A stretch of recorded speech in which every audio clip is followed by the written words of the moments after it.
All right, everybody, welcome to our August webinar with Redfin, with Evan Sauer of Redfin. He's on the Mortgage Marketplace, Director of Mortgage Marketplace. I'm Jimmy with Banking Bridge.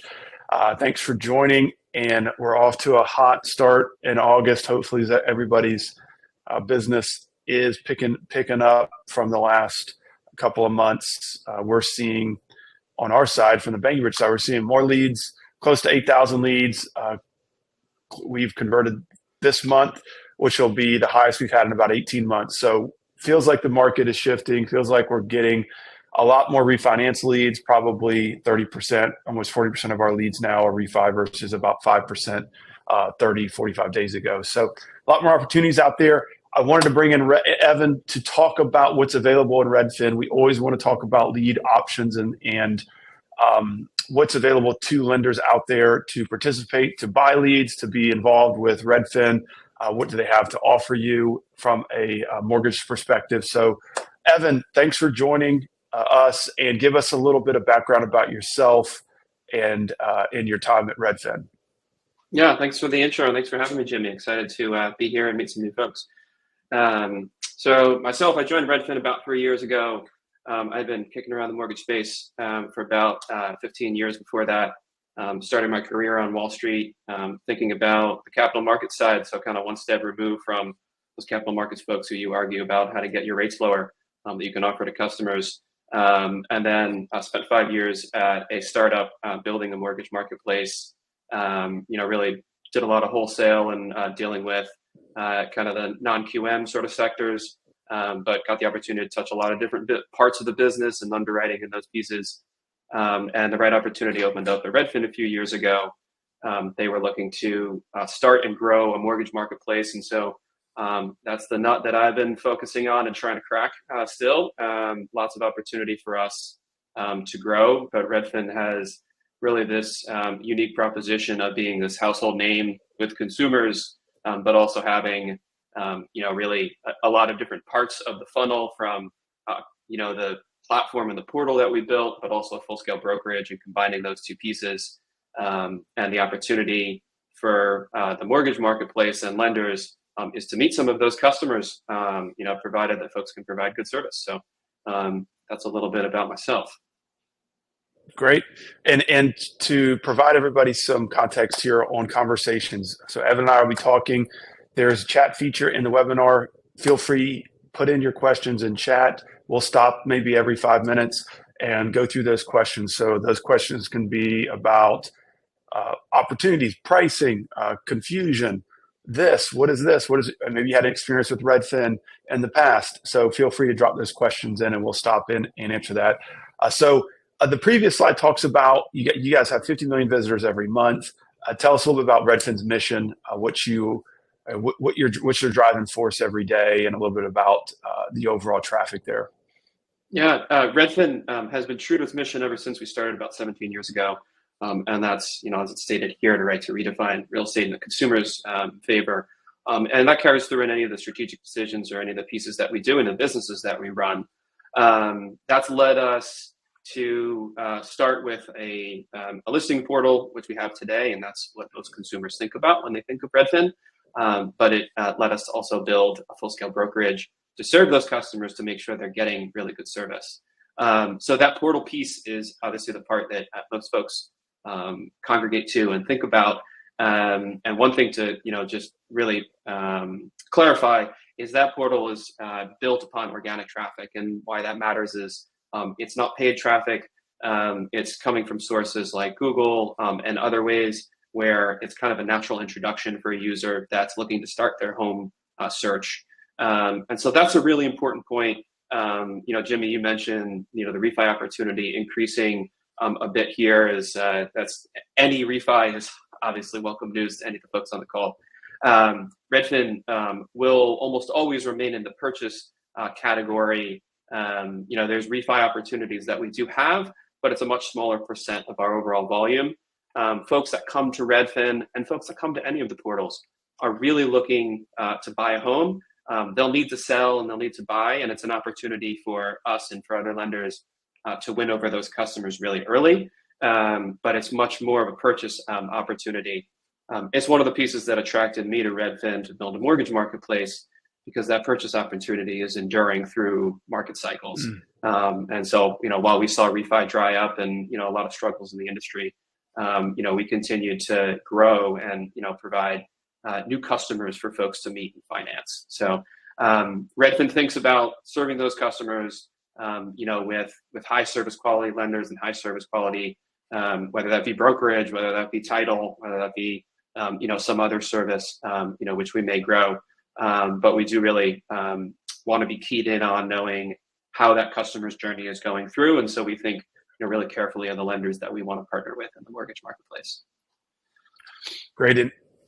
And are you seeing much of a pickup because the last, with rates coming down, are you seeing much of a pickup in activity and lead activity over the last couple of weeks compared to like June or May? Have you seen much of an improvement in clicks or anything? Yeah, it's a really interesting discussion these days. Redfin puts a lot out on the internet, and on the news cycles and various different avenues around what we see from user behavior that's searching, what we see from brokerage behavior for users that are looking to transact, and our own mortgage business as well, which I'll touch on here in a minute.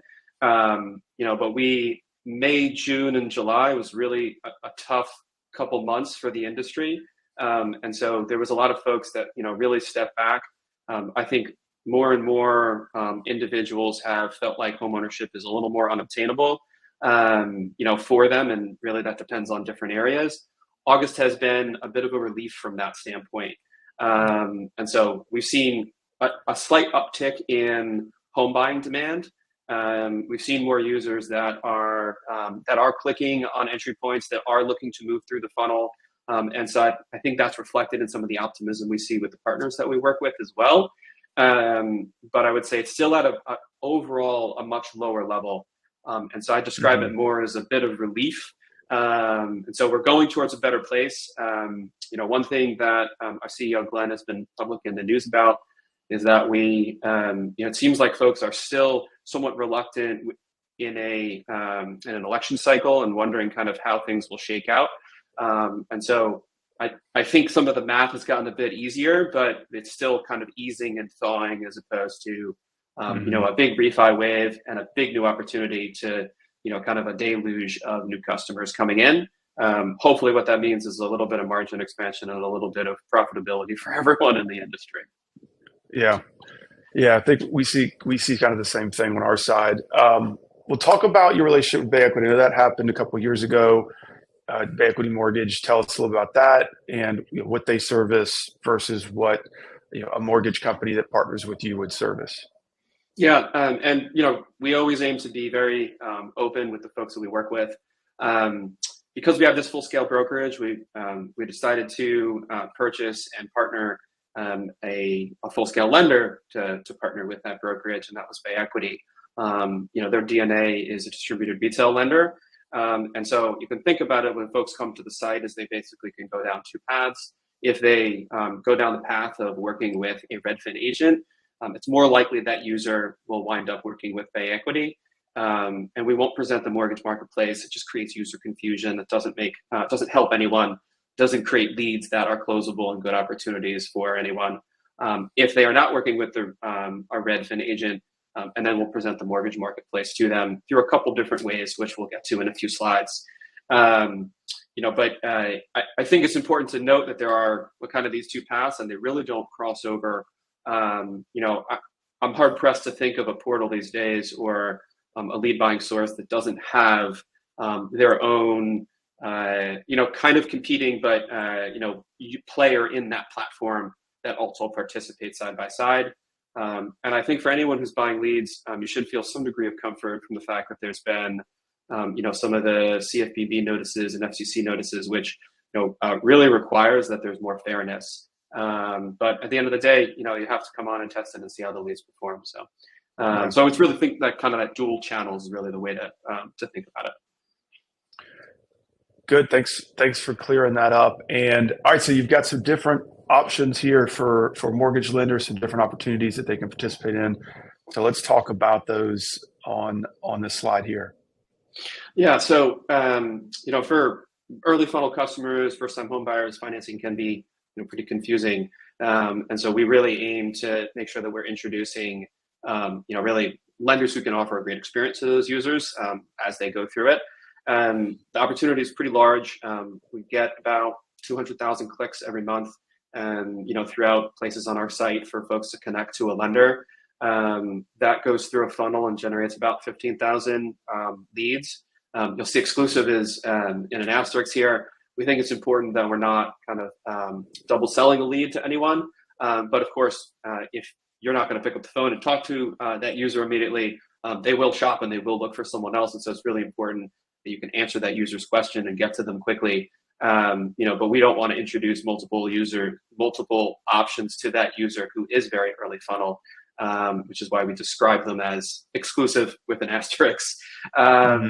And we have national coverage. Redfin is in all 50 states, a little more focused in the major population centers, like, the West Coast and California, Texas and Florida and other areas like that. But we do generate leads, and that distribution is kind of what you'd expect from a population standpoint. And we probably hit on this later, but do you have a state limitation if a lender's in one state or two states? Do you want them to have at least a couple of licenses? We do not. I'll talk about the distribution between the different lead types. In general, if you're going down rate advertising, then we prefer those lenders to be able to show up in multiple places. It's not a hard requirement. But when you think about the non-rate advertising, which is the larger opportunity to meet local individuals, we think it really works best to be local and be able to offer, a little more of that kind of hybrid experience, but, to be a little more controlled around where you're trying to meet customers, where you can succeed. Got it. Okay. And then you have your relationship with MRC and some of the opportunities there on that side. So tell us a little about that. Yeah. So when I joined a few years ago, we thought about how to build this and came across a company, MRC. I'm sure many of the folks that are listening are familiar with their platform. We think they have, a really tremendous solution that they've built, and we decided to partner with them in order to kind of scale and deliver compliant leads over to folks that we wanted to participate in the marketplace. And so the way to think about it is that we have an in-house team that grows our audience, that finds the intent for mortgage for users that are on our site through email and many different channels. And then as they show that intent, we partner with MRC to host forums that they operate to make sure that the data that's collected is sufficient for what lenders need to offer, to be the right lender that's presented, and to offer the right pieces of information so that you as a lender know who that customer is and where they're coming from. MRC has been doing this for a really long time. They sell leads already if you guys have not bought leads from them. And so the fact that they have the licensing and the scale pieces down makes it so that you can integrate with them really easily, and that that you're not going to run into a compliance problem buying leads from them. And so it's been a deep partnership with them over the last couple of years. Great. And so, but the relationship is managed on the Redfin side. That's right, correct, for your mortgage partners?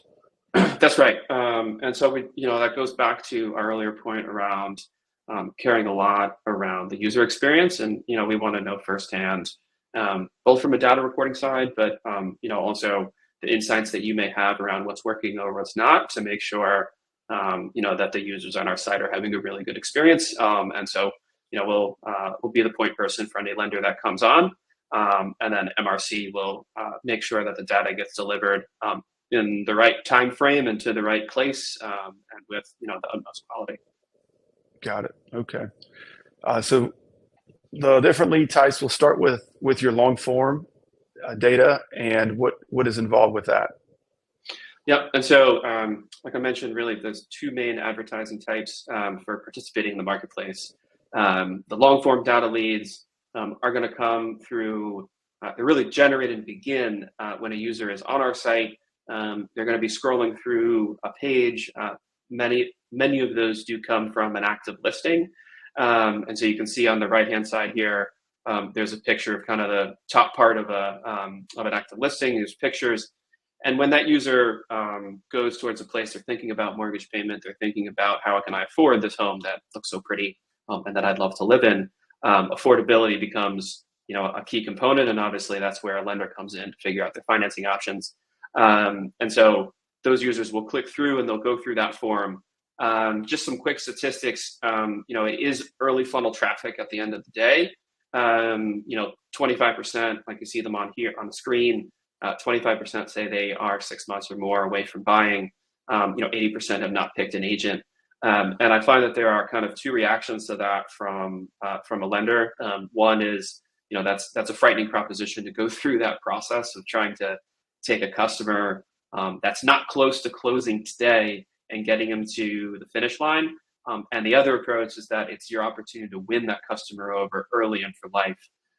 Many times it's a first-time home buyer. If you can provide a good experience for them and answer their questions, there's a lot of value to unlock for being the service provider there that answered their questions early on, and they'll remain loyal to you. So, you have to have the right setup in order to meet the type of traffic that we're generating. But there is a pretty tremendous opportunity to close quite a bit of loans here.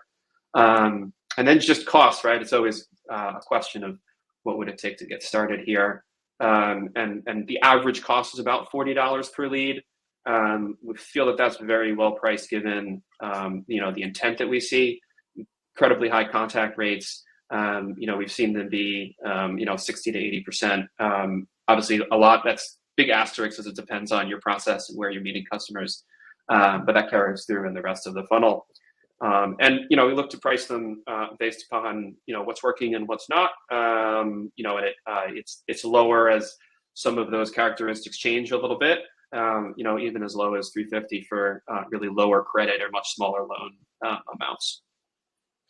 And so these types of leads are going through an 8 to 10 questionnaire form. They're answering all of those questions. They're entering their email, their phone number. Is that right? Yeah, it's actually a little bit longer. It's about 20 questions. And so we'll collect a lot of information around where that user is in the process. And we will, verify their phone number. We have validation on, the different user pieces of information they're going to put in as much as we possibly can. We're really looking to, make sure that the leads we're generating is a real person on the other end who wants to move forward as much as possible through a web form. And so that's why I say it's a little bit longer, and there's a bunch of validation pieces that are on that form to make sure that that contact information is correct too. Yeah, and it's good to see that, we find that if a lead will spend 45 seconds or a minute completing 10 questions, 15, 20 questions, they're pretty engaged. And so if you're buying these leads or interested in buying these leads, you're at least knowing that somebody filled this thing out. They spent a minute and a half, 2 minutes of their time. And typically the quality can be a little bit higher. So you've got the long form leads that are in the listing details pages, and then talk a little about the rate table opportunities. Yeah. And so when I first joined, it was something that we did. We had actually run the rate table a bit more prominently. We had more folks going through rate advertising. But really the key question to answer is who are the users and what are they looking for? So we've shrunk that audience a bit. While Redfin gets maybe 50 million or more unique users, it's only a few 100,000 or less that are viewing the rate table. And the point there is that we're only looking to present rates to users who know enough information to shop by rate. And so I think, the rate table is a great tool for a user who is later funnel, is shopping, at a later part of their journey. They either put in an offer or looking to get competing bids for, financing option. And for someone who can compete on rate, it's a great way to meet those later funnel customers. You can see it's got a pretty traditional rate table here, kind of the standard pieces of information that, you'd expect from folks. Just like I mentioned, in terms of later funnel, we still ask those same questions for any user that comes from the rate table. And I think that's an important piece for us to have where, there's still those 20 questions and we're verifying phone number and all those pieces. 15% say they don't expect to buy within 6 months, so it's a much smaller percent here. A lot less are first-time home buyers. There's less opportunity on the rate table side, but there is still room for folks that are looking to advertise on rate. The lead cost is obviously reflective of who that audience is. And so it's a bit higher at an average of 65 a lead. And that pricing does vary a bit depending on, time of day, or where they are in the journey. And still that same, lower pricing if you are looking to win over lower credit or smaller loan amounts. Cool. So you can check out the rate table. If you go to Redfin, you go to mortgage tab there at the top, and you'll see, I think it's today's rates or view rates, and you can That's check right. out their rate table there as well. And then on this, are you looking for more coverage? Do you like to see more states on the rate table side of things? I like to see we like to see either one of two things. Either you have a lot of coverage and you can work a number of different programs across multi-state, or you really know your backyard and you can, you're really concentrated in one state and you know how to do that very well. Both of those scenarios can be successful, and we've seen folks be sticking on the rate table and really work these leads for a long time, following one of those two paths. And so the best thing to do is just to reach out and, we can talk through what your platform is and, if this could be a right fit for someone. So that's to say there's not a hard and fast rule. I know some folks may have a minimum number of states. We don't have that. And sometimes depending on the state, it's really good to just concentrate in a single state because the rules are so different and the behavior is so different within one state versus another. Got it. Good. So are there any questions in there? I think I saw one from John we had a couple questions. So I'll read those off. So John Doyle's asking about your mortgage. You own the mortgage company Bay Equity. We talked about that, and I think we covered that one, John. So Evan spoke on that. Most lead providers now, they do have an in-house lender to fill. Some of them just fill off hours for customer service, for opportunities that they want as well. So that's that. Joseph is asking, are all these leads going through MRC, or can lenders advertise directly through Redfin? Everything is going through. Great question, Joseph. I know sometimes it can be confusing having multiple parties that you can be facing, but everything goes through MRC. The reason that we do that is not just a licensing piece, but also a customer experience piece from the lender side. MRC is adept at either doing rate advertising or doing long form leads. They know how to collect that data and post it into whatever system, however you need that information delivered. Okay, and then we've got Joe. Hopefully you can see the deck, but you'll get a copy after the call as well. And then Sean's asking, what's the length of time of conversions that you see on long form versus rate table? So do you find one? I mean, I guess rate table probably converts a little bit faster at a higher rate. What are your thoughts on that?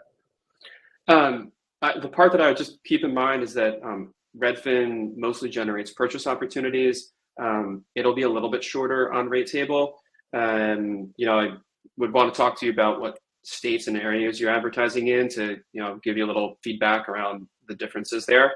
I think it generally takes probably 4 to 6 months on the long form side to really start to see the momentum build and you start seeing closings.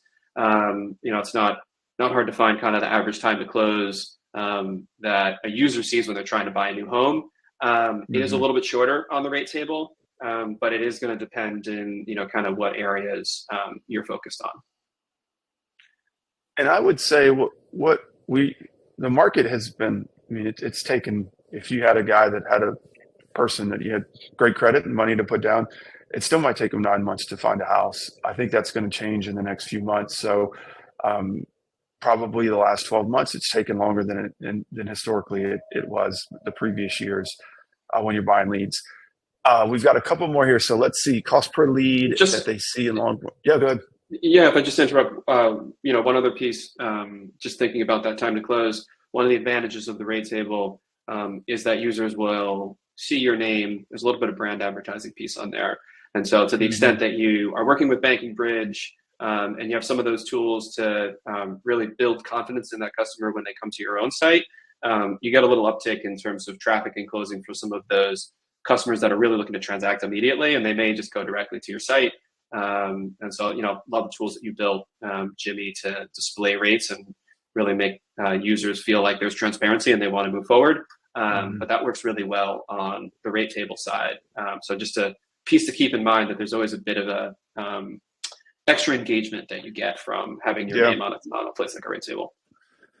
And, and that's why we like to push rate tables on our side, because you do get a lot of free traffic to your website. People search you out, so that's a good point, Evan.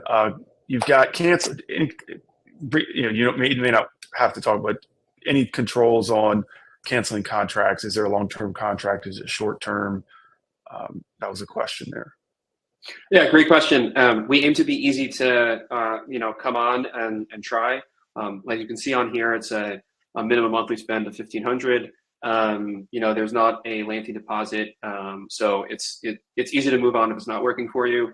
The way that I always think about throughout my career of building relationships is that there needs to be real value on both sides, and I prefer to lean into more partnerships. And so whether you contractually try to keep folks in house or you do that just by building, I'd rather be honest, and I'd rather see the conversion work early on in the funnel for you to be excited about that, to lean into it and grow it. On the long form side, there's also a lot of opportunity to think about smaller purchases within a given area that may be more of your backyard. And so we want to make it easy for someone to come on board, see that intent, see those, how easy it is to contact a user and move through.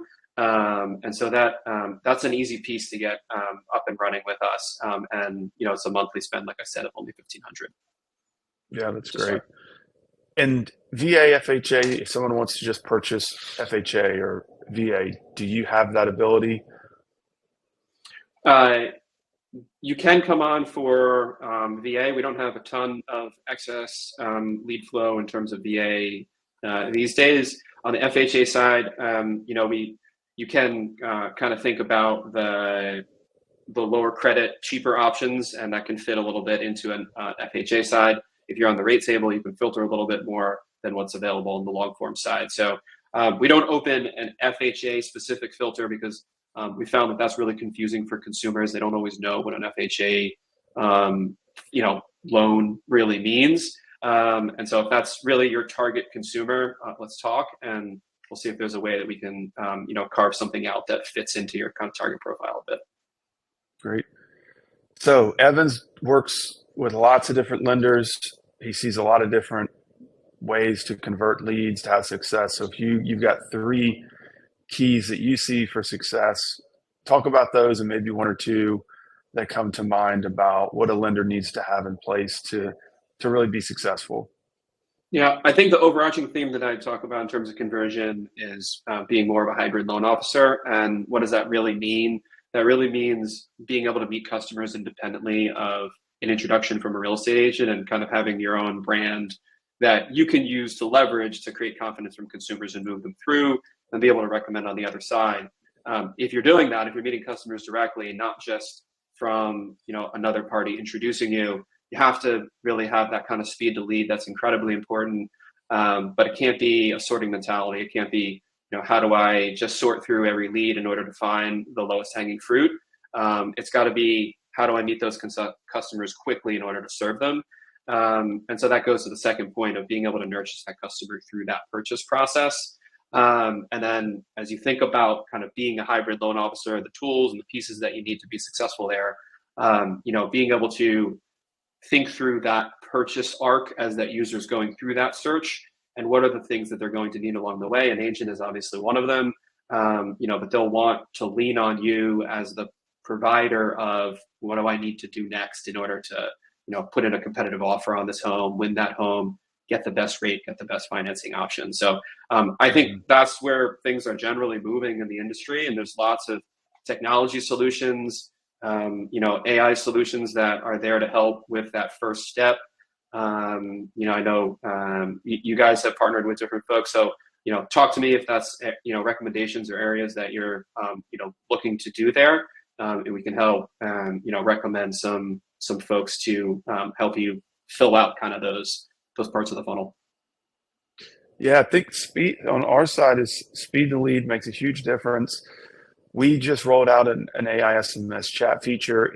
It's actually a lot better than I thought it would be. The conversations are very normal. It's a humanized chat. It's amazing. It schedules demos or schedules calls with LO. So that's pretty powerful. That just that initial SMS, they get what they want. The other thing is rate subscription emails. If you have a 3 to 6 month person that's out there looking, get them in rate subscriptions, send out those weekly emails, automate that. That keeps you in front of them for longer. So that would be two that we've seen win here in the last couple of months. Evan, anything else? So they can reach out to you directly to learn more at your email here. Is that the best way? It is, yeah. Send me an email, and we can figure out if we can offer a good solution for you to help grow the number of customers that you're meeting. Great. What we see now, build relationships with advertisers now, because it's going to start to get filled up into the year as people go into the spring. So, hey, maybe you burn a little bit of cash now, but you're going to be the one that's going to be on the tables. You're going to be the one that has the opportunity to buy those leads when rates continue to come down. So talk to Evan, reach out to him directly, shoot him an email, and he'll get you what you need. Thanks for joining, and we will catch you on the next webinar in September. So see you guys then. Thank you. Thanks, Jimmy. Thanks, everyone. Thanks, Evan. Bye-bye.